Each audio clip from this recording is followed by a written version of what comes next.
Oui, bonjour, c'est Madame Dalal à l'appareil. J'ai une petite question à vous poser. Le jour où j'ai un petit accrochage avec ma voiture, je serai remboursée combien avec mon assurance auto? Oui, j'attends. N'attendez pas qu'il soit trop tard pour découvrir la base de votre indemnisation. AXA invente les barèmes sans surprise, grâce auxquels vous connaissez à l'avance et dès le départ la base de calcul sur laquelle vous serez indemnisé. AXA. Réinventons l'assurance et l'épargne.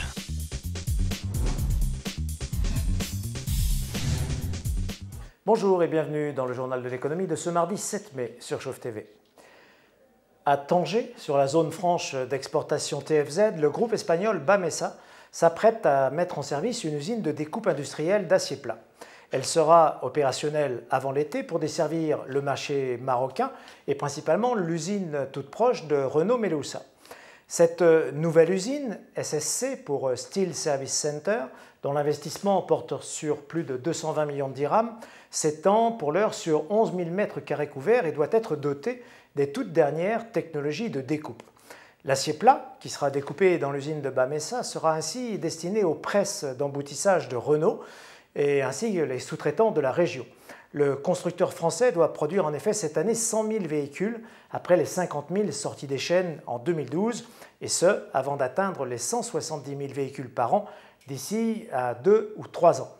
Le groupe catalan Bamesa, dont le siège est à Barcelone, opère dans la découpe d'acier pour l'automobile, mais aussi pour le secteur de l'électroménager ou encore celui de la mécanique. Le groupe espagnol revendique pour l'ensemble de ses usines une capacité totale de traitement de 2,5 millions de tonnes par an.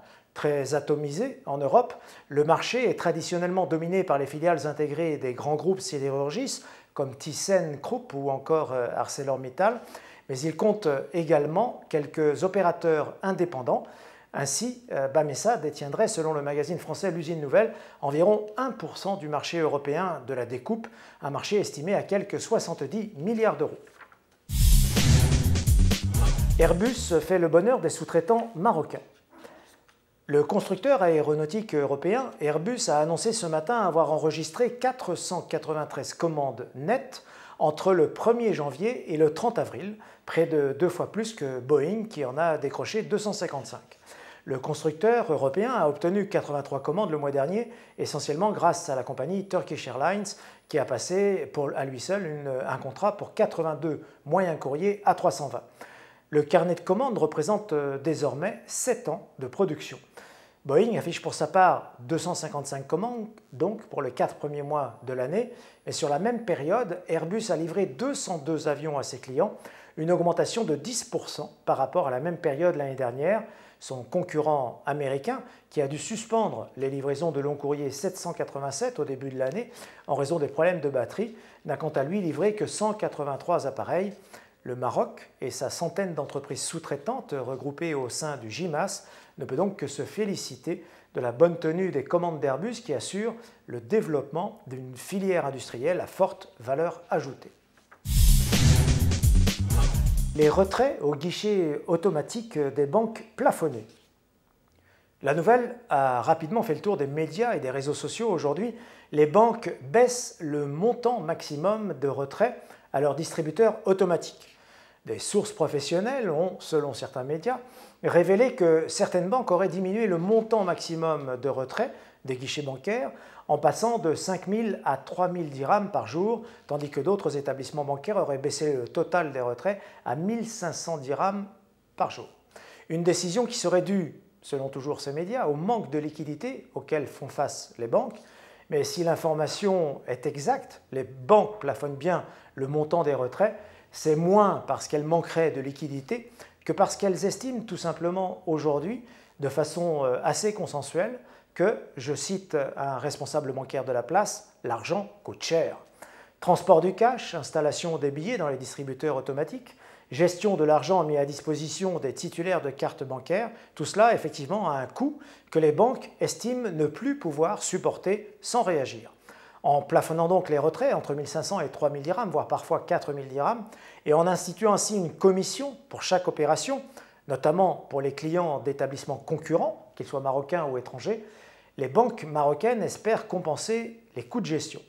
Il faut savoir notamment que chaque opération de retrait avec une carte bancaire étrangère coûte $1,50 aux banques marocaines en commission, Reste à savoir si ces plafonnements, décidés de concert par les grandes banques, ne participent pas de l'abus de position.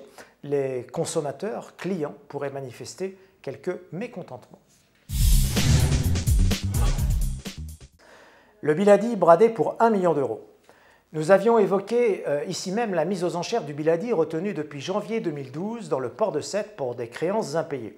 Eh bien, le ferry de la société marocaine Comarit a été vendu hier aux enchères pour la somme d'1 million d'euros. Sur la décision du tribunal de Montpellier qui avait ordonné la saisie définitive du bateau, la mise à prix avait été fixée à 1,6 million d'euros, mais un armateur grec dont l'identité n'a pas été dévoilée l'a acquis finalement pour un peu plus d'1 million. Le produit de la vente devrait permettre de rembourser une partie des créanciers et surtout de verser les arriérés des salaires des marins marocains qui étaient bloqués à bord du Biladi dans le port de Sète. A noter que, dans un geste de solidarité à l'égard de ces marins, le conseil d'administration du port de Sète a renoncé à l'unanimité au caractère privilégié de la créance du port, au profit donc de la créance salariale des marins de la compagnie, dont 2 autres ferries, le Marrakech et le Bninsar, sont toujours bloqués par la justice dans le port de Sète. Pour ces navires, d'autres factures impayées, notamment de carburant et de réparation, restent en effet à honorer. Depuis la saisie des 3 navires, la liaison maritime entre le port de Sète et les ports de Tanger Med, très fréquentés par les MRE, mais aussi par les touristes, a été confiée depuis mai 2012 à la compagnie italienne GNV et son nouveau ferry, le Majestic, avec une capacité de 1200 passagers à bord. Le sort des 2 autres navires marocains, le Marrakech et le Bnissar, toujours donc bloqués à Sète avec des marins à bord, reste pour l'heure incertain. La bourse de Casablanca termine en légère hausse ce mardi. Les 2 indices phares clôturent à l'identique à plus 0,58%, le Madex à 7491 points et le Massy à 9259 points. À la hausse, on relève les bonnes performances de IB Maroc qui termine la journée avec une progression de 6% à 116 dirhams 60 et pour Managem qui clôt la séance en hausse de 4,11%. A l'inverse, Involis signe le recul le plus important de la séance avec une perte de 8,79% à 140 dirhams et Fertima enregistre également un nouveau recul de 5,44% à 140 dirhams 80.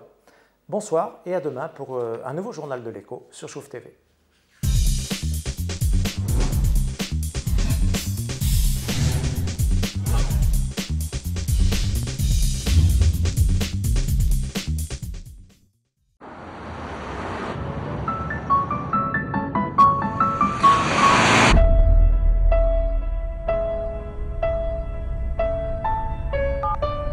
Oui, bonjour, c'est Madame Dalal à l'appareil. J'ai une petite question à vous poser. Le jour où j'ai un petit accrochage avec ma